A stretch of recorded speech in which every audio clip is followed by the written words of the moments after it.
उल्लास Haryana news देखने वाले भाई सारे दर्शकों ने सुरेंद्र कुंडू की राम राम भाई। फिलहाल छहत्तर में पहुंच रहा है। छहत्तर में आशा वर्करों के द्वारा पुतला जो खट्टर जी का है, मोदी जी का है, वो पुतला फूंका गया है और कैंडल मार्च निकाला गया है। ये कैंडल मार्च क्यों निकाला गया है सब जानकारी लेंगे भाई। आइए बातचीत कर। राम राम जी। राम राम जी। जो ये आज पुतला फूंका गया है, ये किस उस पे फूंका गया है? ये पुतला फूंका है पूरे हरियाणा की आशा वर्कर है। पूरे 8 अगस्त से और आज तक जिला मुख्यालयों के ऊपर बैठी हुई है और सरकार ने हमारे से 3 बार वार्तालाप कर ली, लेकिन वो वार्तालाप विफल हो चुकी है। लेकिन अभी कुछ दिन पहले मैम वार्तालाप की थी, आपको जेल भरो आंदोलन भी आपने निकाला था, उस पे सरकार का कैसा रवैया रहा? 25 अगस्त को हमने पूरे हरियाणा के अंदर जेल भरा था और हम जहां भी 25 सितंबर को जेल भरा था और हम कहीं भी किसी भी सांसद, मंत्री, एमएलए, एमपी को अगर हमारा मांग पत्र देने के लिए जाते हैं तो हमारे को किडनैप कर लिया जाता है, जेल के अंदर ठूस दिया जाता है। फिर हमने हरियाणा के आशा वर्करों ने ऐलान किया सरकार से कि 25 सितंबर को हम खुद ही आपकी जेल भरेंगे, प्रबंध कर लो। और लेकिन सरकार, हमारी आशा वर्करों ने 20,000 आशा वर्करों ने गिरफ्तारियां दी और सरकार को बता दिया कि ये जो आशा वर्कर हैं पूरे हरियाणा की, आपको क्या कर देंगी 2024 से आने वाले समय में हम बताएंगे। किसान, मजदूर, महिलाएं, कर्मचारी मिलकर इनकी जो गलत नीतियां हैं, इनके जो झूठे वादे हैं, उनकी पोल पट्टी पाड़कर इनको गिराने का काम करेंगे। लेकिन 25 सितंबर को जो आपने जेल भरो आंदोलन निकाला गया था, उसके बाद सरकार ने आपसे बातचीत करी या नहीं की जी? 25 सितंबर के बाद 5 बजे तक हम जेल के अंदर ही रहे। डीएसपी, एसपी के ऊपर इतना दबाव बनाया और दबाव के चलते हुए हमारी 29 सितंबर को हरियाणा सरकार ने वार्तालाप का न्योता दिया, लेकिन हम गए 11:30 बजे से 6 बजे तक सरकार के साथ हमारी बातचीत हुई, लेकिन वो नकारात्मक रही। जो हम मांगते वो सरकार नहीं देना चाहती और हम मांगेंगे जो हम लेकर ही रहेंगे, इतना दम हमारे अंदर है सरकार से। लेकिन सरकार आपको क्या कुछ दे रही है? सरकार हमारे को, ज़्यादातर लोगों ने तो पता भी नहीं, हमारी 24 घंटे की नौकरी है, सब जानते हैं। इन महिलाओं ने भी, बुजुर्गों में, नौजवान साथियों ने पता है। कम सिर्फ हमारे को 4,000 मानदेय दिया जा रहा है। उस 4,000 रुपये में हमारे परिवार का और हमारा गुजारा नहीं होता। महंगाई 2018 के बाद 5 गुना बढ़ गई, लेकिन हमारा मानदेय वहीं की वहीं खड़ा हुआ है। हम सरकार से, इस आपके चैनल के माध्यम से सरकार को बताना चाहते हैं, अगर समय रहते हमारी आशा वर्करों के प्रतिनिधि मंडल से बात करें और उन मांगों का और उन समस्याओं का समाधान करें, नहीं तो हमारी अनिश्चितकालीन धरना, जो भी हमारी हड़ताल, वो चलती रहेगी।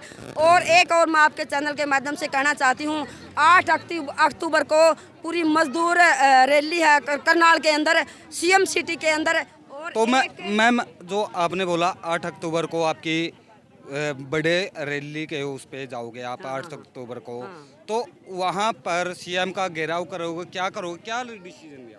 डिसीजन तो यही है कि भी पूरे, चाहे किसी भी यूनियन के कर्मचारी हो, चाहे वो किसान सभा हो, चाहे मजदूर हैं, चाहे हमारे नौजवान साथी हैं, चाहे हमारी महिलाएं हैं, जितनी भी यूनियन है वो सारी की सारी जो हमारा सीएम है खट्टर, उस पर जवाब मांगेंगी कि 9 साल में आपने क्या किया।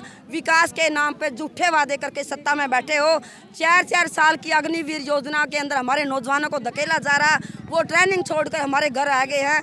और वो 4 साल में क्या करेंगे हमारे नौजवान? जब उनका रिश्ता तय हो चुका होगा, वो बेचारे घर आ जाएंगे।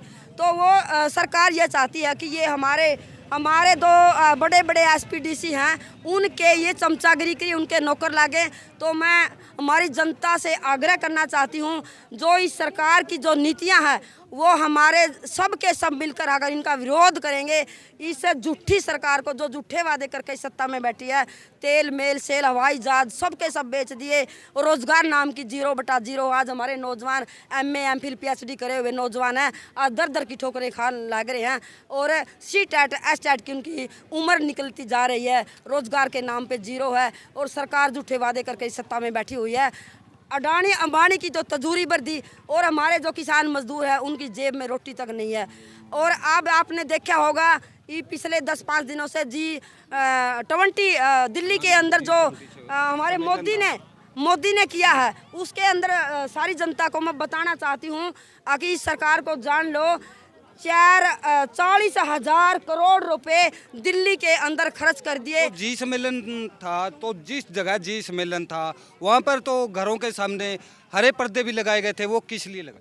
जो हरे पर्दे थे वो सरकार ने, जो गरीब लोग हैं वो गरीबी नहीं हटाना चाहते, वो गरीबों को ही हटाना चाहते हैं। वो अपने देश की गरीबी को नहीं दिखाना चाहते। वो गरीबी को नहीं दिखाना चाहते, लेकिन मोदी सरकार कितनी गरीबी को कर ले, वो तो दिखाई देंगे। वो लुकाने से गरीबी नहीं मिटेगी, वो आंकड़े बता देंगे। वो हरे पर्दे उनके घरों के आगे लगा दिए गए, उनके मकानों को तोड़ा गया और 40,000 करोड़ खर्च कर दिए गए। सोने चांदी की थालियों में उनको खाना खिलाया गया और हमने रोटी नसीब नहीं होती। अगर सरकार से हम नौकरी मांगे तो उन्होंने कहा है कि हमारे पास पैसे नहीं है। ये पैसे 40,000 करोड़ रुपए कहाँ से आए, मैं सरकार से पूछना चाहती हूँ। तो आप 8 अक्टूबर को बहुत बड़ा ऐलान करने जा रहे हो। 8 अक्टूबर को अगर सरकार हमारी मांग नहीं करती, फिर अगर हमारी मांगों का समाधान करती है तो भी 8 अक्टूबर को पूरे हरियाणा की आशा वर्कर 20,000 वहाँ हिस्सा लेंगी और सरकार को पलटने का काम भी 2024 में करेंगे। राम राम। राम राम जी। जो आपका जेल भरो आंदोलन था, तो उसके प्रति आपने जेल भरो आंदोलन रखा 25 तारीख को, तो वहाँ पर सरकार का कैसा रवैया रहा? उस पर सरकार का कोई अच्छा रवैया नहीं रहा। हम शाम तक 5 बजे तक वहाँ पर जेल भरो आंदोलन में सभी आशा वर्कर वहाँ पर बैठी रही, लेकिन हमारे से बातचीत नहीं की गई। जब तक हमारे से बातचीत सरकार नहीं करती, बार बार तारीख देती रहेगी, तो बार बार तारीख देती रहेगी।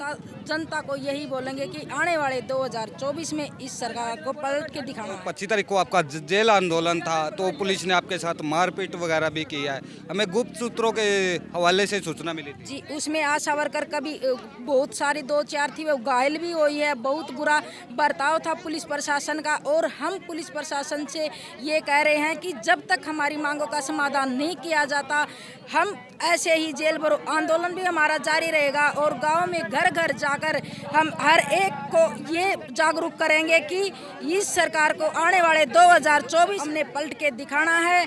और हम ये करते हैं, आपके मीडिया के चैनल के माध्यम से हम सरकार को ये बताना चाहते हैं, या तो हमें कर्मचारी का दर्जा दे, और इतना हमें कर्मचारी का दर्जा नहीं देती, हमारा 26,000 न्यूनतम वेतन हमारा लागू करे।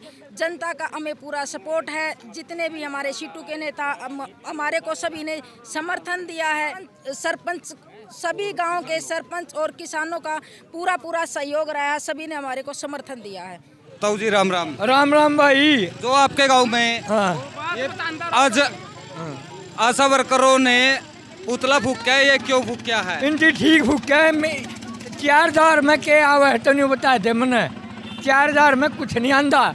इनकी पक्की होनी चाहिए। मामिन का गला साक दड़ाई कवे भी की ओड़े मोर्चा रोका। तो आपने इनका समर्थन दे रखा है? पक्का।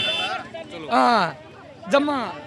और मेरा नाम छोटू है, जड़ाई खड़ी भी करेगी, ओड़ा रहूंगा। जो ये आज आशा वर्करों ने ये पुतला फूका है, ये किस उसमें फूका है? ये उसमें क्या हिंदी पुतला भाई, जो ये 4,000 रुपये दे हैं, इसमें क्या बच्चियों का रोजगार नहीं चलता। इनको नौकरी मिलनी चाहिए, ये पक्की होनी चाहिए, ये ज़रूरी है। इनका हम सहयोग देते हैं, सरकार के मांग करते हैं भाई इनका यह पूरी करें। लेकिन सरकार कई बार इनको टाइम दे चुकी है कि हम बातचीत करेंगे, उसके बाद भी इनका मामला जो है कि सुल्ट में नहीं आ रहा। तो इसके बारे में आप सरकार का कैसा रवैया मानते हो आप? बस सरकार का रवैया गलत है, ये लंबा नहीं खींचना चाहिए। कंटिन्यू 54 डेज यानी 54 दिन से धरने पे बैठी है, अनिश्चितकालीन धरने पे बैठी है, लेकिन सरकार उसके बावजूद भी इनको टाइम टू टाइम देती जा रही है, लेकिन इनकी कोई बातचीत नहीं हो रही है। भाई सरकार ने इनको टाइम देकर इनका वो मांग पूरी कर देनी चाहिए। हाँ, इन लंबा टाइम नहीं लेना चाहिए। ये तो सरकार तो इलेक्शन के दौरान ले जाने लायक रही है, इनकी काम तो ये भी पहला होना चाहिए था। हैं ये सरकार इतना ठंडा चूल्हा क्यों बैठी है? इनका कि मैं हाँ जवाब तो दे हैं। ये भी ये रोजा में बाढ़े ला में भाई रोजगार तो इनका पहला ही नहीं 4,000 पोलिया में चल रहा, ये कड़े तो लिया में बेचारी बता। ये सारा सौदा भाई इनका गल्ला है, जो भी इनकी मांग है पूरी कर देगा। निमा में समूह का इनका गल्ला है, ये कड़ियाँ भी आप इनके समर्थन में? हाँ, इनका समर्थन में आप। जो जी आज ये आशा वर्करों ने पुतला फूका है, ये किस उस पे फूका जी? देखो जी, आशा वर्कर हैं, बहुत अच्छा काम कर रही हैं। आज के जो समय में है इस चीज़ की बहुत ज़रूरत है। अगर आधी रात में भी हम फ़ोन कर दिया हैं तो ये साथ में खड़े हो जावे हैं। जो आज के समय की ज़रूरत है, गांव-गांव में सुविधाएं कर रखी है, तो जो सुविधा सफल हो रही हैं वो आशा वर्कर के कारण सफल हो रही हैं। देखो डॉक्टर तो रात को नहीं रहते, लेकिन ज़्यादातर हमें जो समस्या आती है वो आशा वर्कर ही हल करती हैं। और इनकी जो समस्याएं हैं, इनका जो वेतनमान है वो भी अच्छा नहीं है। वेतनमान अच्छा होना चाहिए, इनका मान सम्मान अच्छा होना चाहिए, टाइमिंग इनकी निर्धारित की जाए।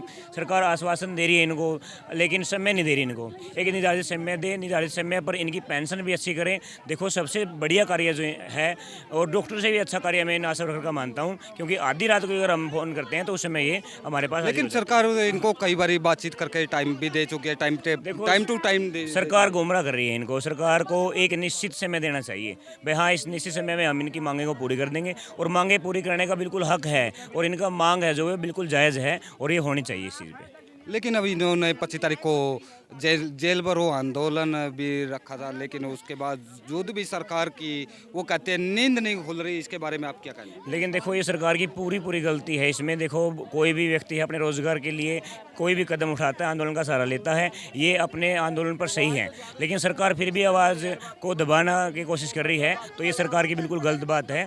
सरकार सामने आए, एक अच्छा समय दें, निर्धारित समय दें, अच्छा वेतनमान दें। बार बार गुजारिश है सरकार से, इनका मान सम्मान जरूरी होना चाहिए।